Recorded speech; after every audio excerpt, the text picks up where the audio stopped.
Okay, so if you're learning Spanish, you have almost certainly run into this problem. You want to say the word job, but what is it? Is it trabajo? Is it empleo? Is it puesto? They seem so similar, but they're not. So let's dive in and clear this up once and for all. And yeah, it's a super common question, and for good reason. In English, we pretty much just have the one word, job. But Spanish gives us three words that carry these subtle but really important differences. So if you've ever felt totally lost trying to pick the right one, trust me, you are not alone. So let's think of this as a little puzzle. And right now, in the next few minutes, we're going to solve it together. I'm going to give you the key to unlock a much more precise and natural-sounding Spanish. And, this is why it's so important. This isn't just about being correct for the sake of it. Getting this right is what really elevates your Spanish from just being good to being great. It's what makes you sound so much more like a native speaker. All right, let's just cut right to the chase. We've got one concept in English, job, but three words in Spanish. The whole secret here is understanding what each word focuses on. And boom, here it is. This is the big aha moment right here. It all breaks down so simply. Trabajo, that's all about the activity, the actual work you do. Empleo, that's the formal idea of employment, the state of having a job. And puesto, that's the specific position or role you have. Let's say that one more time. Activity, employment, position. That's the game changer. Okay, first things first, let's talk about your new best friend in this whole situation, the word trabajo. This is going to be your universal go-to choice that will cover you in almost every single situation. So trabajo is basically your all-purpose Swiss Army knife for the word job. Think of it exactly like the English word work when you're talking about the activity, or like job when you're just talking about the general concept of having one. And just look at how versatile this word is. Got a lot to do? Tengo mucho trabajo. Looking for a job in general? Busco trabajo. Heading to the office? Voy al trabajo. Heck, even describing your profession. Mi trabajo es ser profesor. See? It really is the ultimate multi-tool.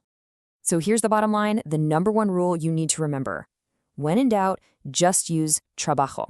Seriously, it's always going to be your safest and most natural-sounding bet. All right, so now that we've got trabajo locked down as our foundation, let's start adding some precision, right? This is how you really level up your Spanish. We're going to dive into the more specific words, empleo and puesto. Let's look at them side by side. Empleo is all about that formal, kind of high-level concept of employment or maybe a job opening in a very general sense. Puesto, on the other hand, zooms way in. It's the nitty-gritty, specific post or the particular role you hold inside a company.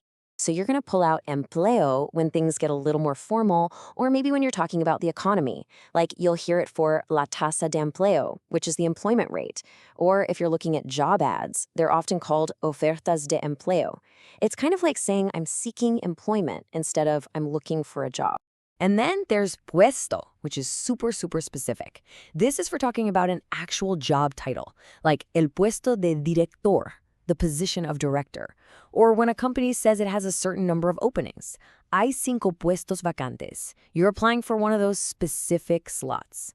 This little table really nails the difference. So if you're just talking about how you feel about your job, the stuff you do every day, you'd say amo mi trabajo. But if a company's HR department is talking about openings, they mean specific empty slots, right? So they'd say, tenemos 3 puestos vacantes.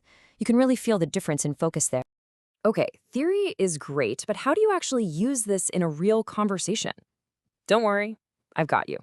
Here's a super simple 3-step guide you can use every single time to pick the right word without even thinking about it. It's basically a mental checklist. Step 1, am I talking about work in a general sense, the activity? Yep. Then it's trabajo. Easy. Step 2, is this a formal conversation about the economy or employment as a concept? Okay, then you're going to use empleo. And finally, step 3, am I talking about a specific named position or role? That's your cue for puesto. That's all there is to it. All right, so you know the rules of the game. Now let's talk about the common traps people fall into, because honestly, knowing what not to do is half the battle. So here are 2 big pitfalls to watch out for. Okay, mistake number 1. Using puesto when you just mean your general job. If you say, me gusta mi puesto, it sounds kind of stiff, like you're just talking about your job title on a business card, not the actual work you enjoy. The natural, everyday way to say it is simply, me gusta mi trabajo. And mistake number 2 is pulling out empleo in a casual chat with a friend. Asking them, ¿Cómo está tu nuevo empleo? Sounds super formal, almost like you're conducting an official interview. The relaxed, normal way to ask a friend is just, ¿Cómo está tu nuevo trabajo? All right, pop quiz time. Let's see if this is all clicking. Fill in the blank. The government is creating new blank opportunities. What do you think? Trabajo, empleo, or puesto? Think about the context here. Who's talking and what are they talking about? And the answer is, drumroll please, empleo. Yes. Why? Because the whole context, government, creating opportunities, is formal, it's economic, it is exactly what empleo is made for. Seriously, great job if you got that one. And listen, to make sure this stuff really sticks in your brain, here's a little memory trick for you. Think of the EMP in empleo, that's for employment. That's the formal one. The PO in puesto, that's for position. That's the specific one. And trabajo, well, that's your trusty tool for everything else. Okay, so if you remember only one thing from this whole explainer, let it be this. Use trabajo like 90% of the time. You really can't go wrong. Just save empleo for those formal economic chats and puesto for when you're pointing to a specific role on an org chart. So there you go, the puzzle is officially solved. Now, the next time you need to talk about your job in Spanish, you're not just guessing. You're going to know exactly which one you're really talking about.